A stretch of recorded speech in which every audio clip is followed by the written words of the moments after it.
Good morning student, welcome to Unique Public School online educational platform. Next topic is past. Past indefinite.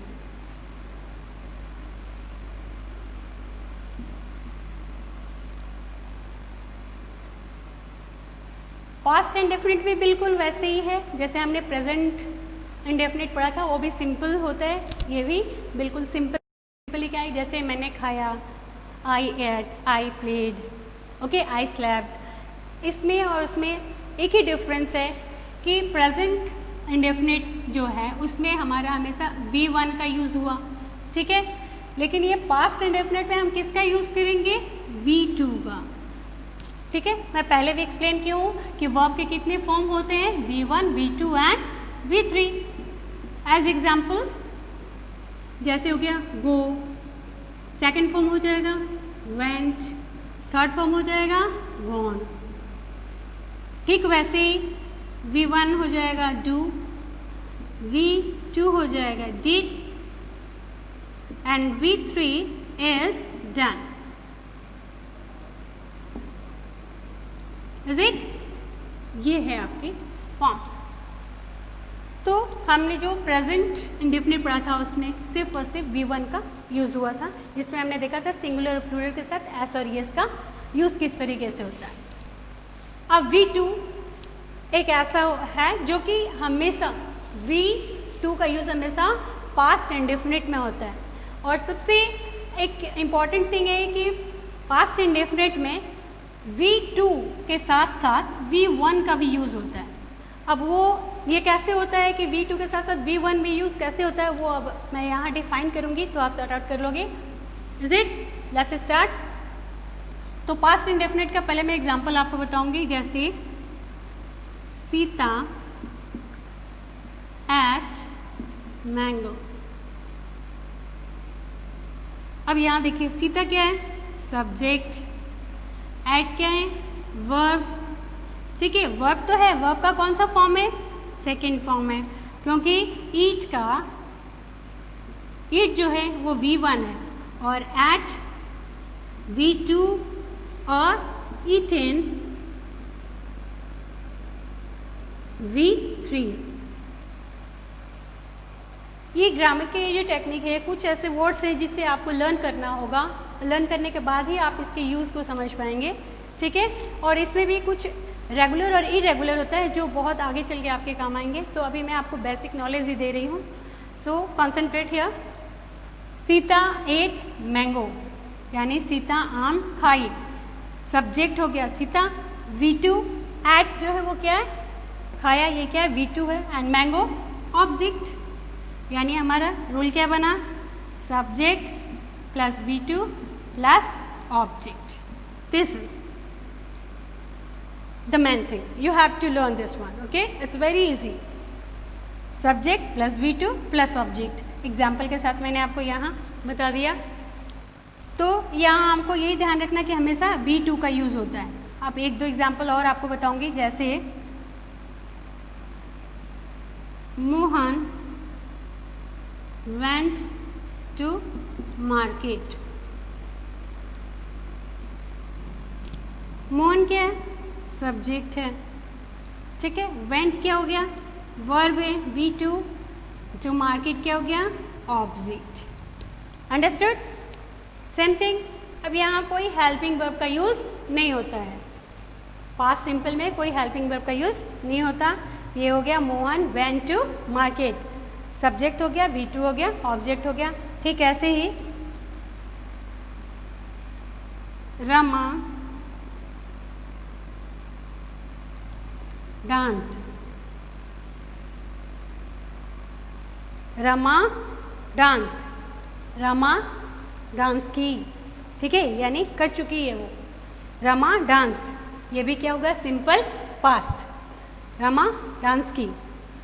अब इस तरीके से आपको ये सिंपल में तो समझ में आ गया। अब मैं आपको बताऊंगी किस तरीके से, ये अभी तक आपने देखा कि ये तो V2 का यूज़ है, अब V1 का यूज़ पास्ट इंडेफिनिट में किस तरीके से होता है वो मैं आपको रिमाइंड कराऊंगी। जैसे आपने प्रेजेंट इंडेफिनिट में देखा था कि जो नेगेटिव और इंट्रोगेटिव जो होता है, तो नेगेटिव में किसका यूज़ किया था हमने, डू और डज का, अंडरस्टूड। और इंट्रोगेटिव में किसका किया था, उसी का सेम, डू और डज। लेकिन इसका और इसके में एक ही डिफरेंस है क्या, कि इंट्रोगेटिव में डू और डज का यूज़ क्या होता है, सबसे पहले होता है, ठीक है, यानी सब्जेक्ट से पहले इसमें होता है डू डज, आफ्टर दैट आता है सब्जेक्ट, इज इट। लेकिन नेगेटिव में क्या होता है, पहले आता है सब्जेक्ट, फिर आता है डू डज, फिर V1, after that object, is it. ठीक वैसे ही आप देखिए इसमें हमें क्या करना है, ये तो हमारा था प्रेजेंट इंडेफिनिट का, ठीक है ना, ये किसका था, प्रेजेंट। लेकिन अगर हम पास्ट की बात करें, अभी हमारी बात किसकी हो रही है, पास्ट इंडेफिनिट की, तो पास्ट में अगर नेगेटिव है तो नेगेटिव में हमें क्या करना होता है, subject plus, I have already discuss here that past of do what is did and done. तो अभी हमने क्या सोचा था, पास्ट इंडेफिनिट में हमेशा किसका यूज होता है, सेकंड फॉर्म का। तो ये देखिए यहाँ क्या है, डिड, डिड का यूज तो हो रहा है, लेकिन डिड के साथ हमेशा डिड, यहाँ देखिए जैसे मैं बता रही हूँ नेगेटिव में कैसे, एक सेंटेंस के साथ, जैसे आपने में बोलता क्या, सीता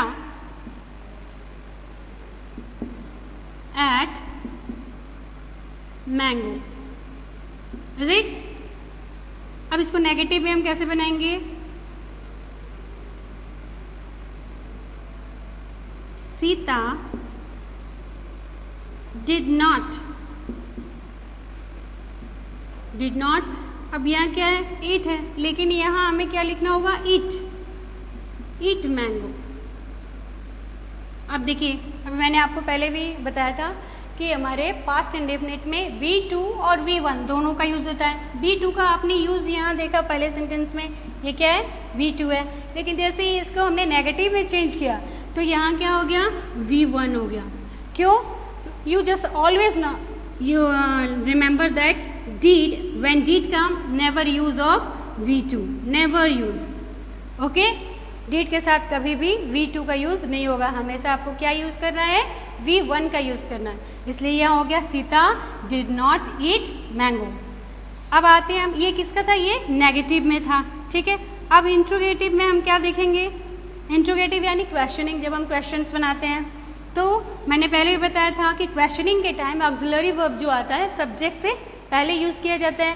तो अब हम यहाँ सब्जेक्ट से पहले ऑक्सिलरी वर्ब का यूज़ करेंगे। तो यहाँ है सीता एट मैंगो। अब हमें दिखाना है क्या सीता आम खाती खाई, यहाँ है सीता आम खाई, यहाँ होगा क्या सीता आम खाई, तो यहाँ क्या होगा, डिड सीता ईट मैंगो, यहाँ आ जाएगा आपकी question mark, did Sita eat mango. अभी देखिए यहाँ डिड का यूज हो गया, इसलिए यहाँ क्या हो गया, V1 आ गया, ठीक है।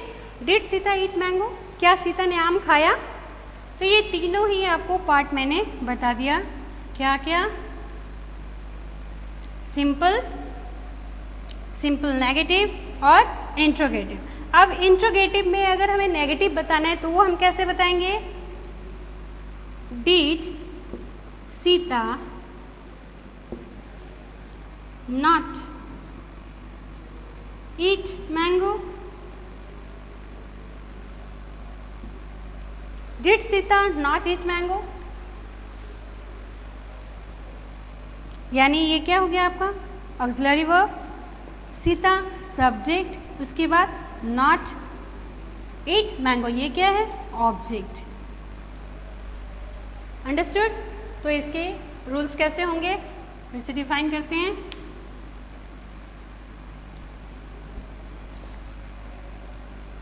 ये तो सिंपल में है, ठीक है। ये प्रेजेंट के लिए मैंने बताया था, अब इसे पास्ट में बता रहे हैं, subject plus V2 plus object, ठीक है। ये किस में होगा, पॉजिटिव में होगा, किस में, पॉजिटिव, ठीक है। दूसरा है सब्जेक्ट उसके बाद डिड,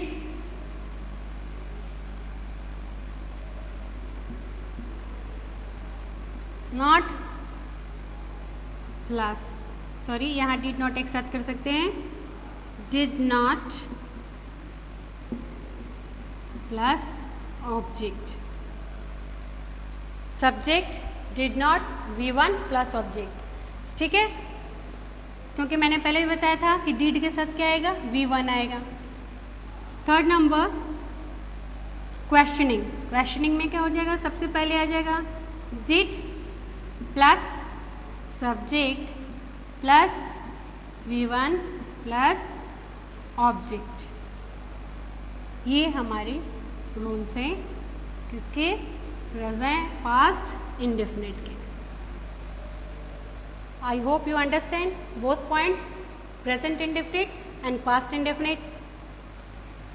क्या मैं फिर से एक मेमोराइज करते हैं एक बार फिर से, जो प्रेजेंट इंडेफिनिट होता है उसमें हमेशा किसका यूज़ होता है, V1 का यूज़ होता है, और पास्ट इंडेफिनिट में V1 और V2 दोनों का यूज़ होता है, लेकिन V2 का यूज़ हमेशा होता है और V1 का यूज़ कंडीशंस पे होते हैं। अगर सेंटेंस नेगेटिव में हो और इंट्रोगेटिव में हो तो ही हम किसका यूज़ करते हैं, V1 का। Understood? I hope this things you understand. Let's see.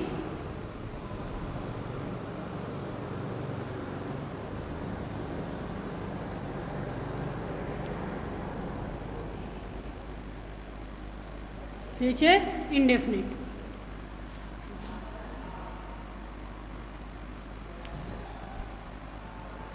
Let's see what is the rule of future indefinite. Same thing is here. जैसे हमने present indefinite में पढ़ा था कि present indefinite भी habits होती है, तो present हो या past हो या future हो, habit तीनों में हो सकते हैं। ठीक है, तो इसी तरीके से हम इसके भी रूल्स को और पैटर्न को देखेंगे। इसका पैटर्न है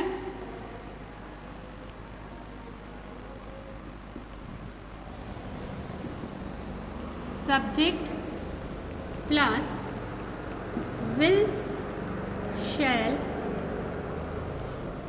प्लस V1 प्लस ऑब्जेक्ट।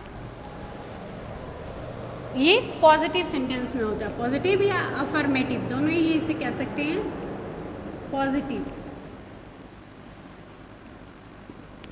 ठीक है, जैसे मैं एग्जाम्पल बोलूँगी, I will or shall teach English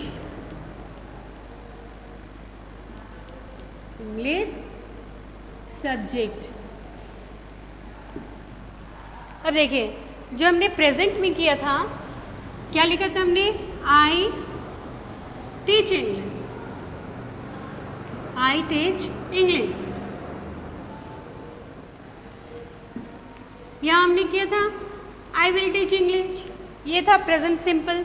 अब ये फ्यूचर में आया तो ये देखिए टीच इंग्लिश, तो पूरा वही है। यहाँ सब्जेक्ट अगर लिखते हैं तो ये भी लीजिए सब्जेक्ट आ गया, ये टीच इंग्लिश सब्जेक्ट, और यहाँ भी है टीच इंग्लिश सब्जेक्ट। ये दोनों तो सेम ही है, लेकिन डिफरेंस क्या है कि प्रेजेंट में ये सिंपल में लिखा हुआ है, और जब फ्यूचर आता है तो इसमें विल और शैल का यूज़ कंपल्सरी हो जाता है।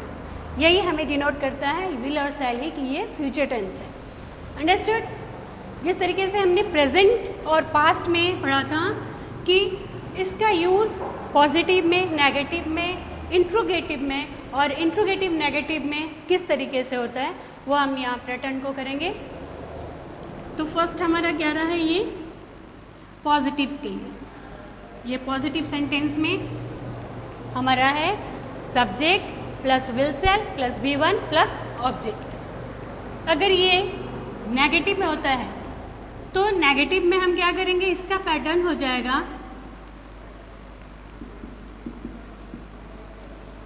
Subject plus will shell, okay, इसके साथ आ जाएगा not teach, sorry, plus object.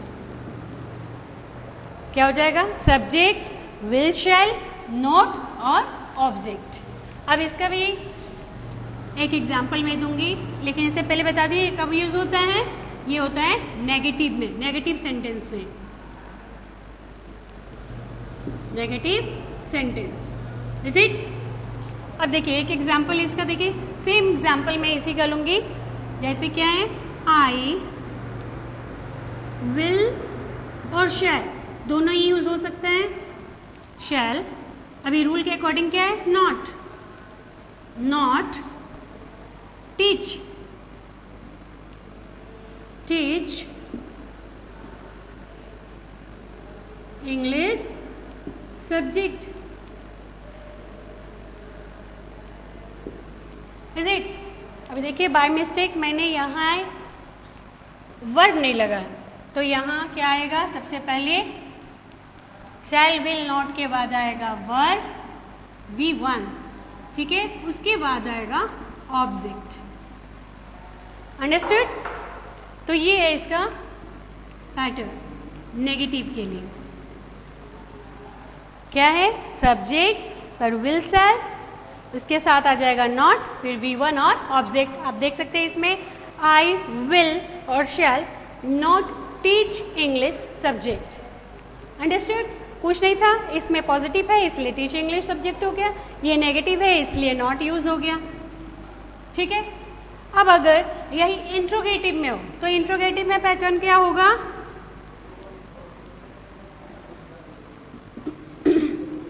Interrogative जैसे मैंने पहले भी बताया है कि जब भी क्वेश्चनिंग की जाती है, इंट्रोगेटिव का मतलब ही क्वेश्चंस होते हैं, जब क्वेश्चनिंग की जाती है तो उसमें क्या होता है कि हमारे जो ऑक्सिलरी वर्ब होता है वो या क्वेश्चन वर्ड होता है वो सबसे पहले राइट किया जाता है। तो हम यहाँ भी करेंगे। अब जो हमारा फ्यूचर सिंपल है उसमें क्या यूज़ हो रहा है, जनरली शैल और विल का हो रहा है, तो हमारे यहाँ भी स्टार्टिंग क्वेश्चनिंग की कैसे हो जाएगी, शैल और विल से। तो हम यहाँ लिखेंगे will shell plus subject plus V1 plus object, is it.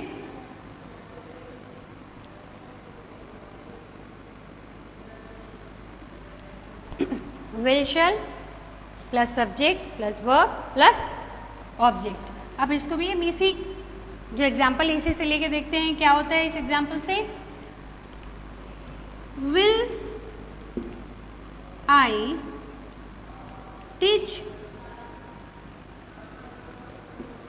English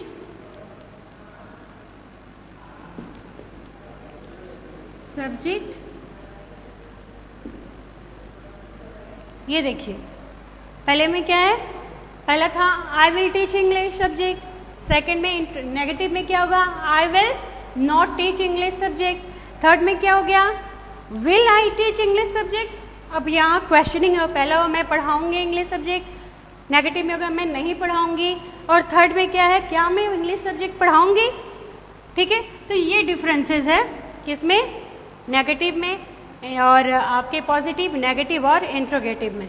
तो ये तीनों जो है बस आपको तीन ही पैटर्न को लर्न करना है, फर्स्ट, सेकंड एंड थर्ड। ये तीनों कंसेप्ट अगर आपका क्लियर है, अगर ये प्रॉपर वे में लर्न है, तो बिल्कुल आपकी ये जो फ्यूचर इंडेफिनिट का जो फ्यूचर इंडेफिनिट है वो बिल्कुल पूरी तरीके से आप कंप्लीट कर लोगे। Okay, I hope you understand all.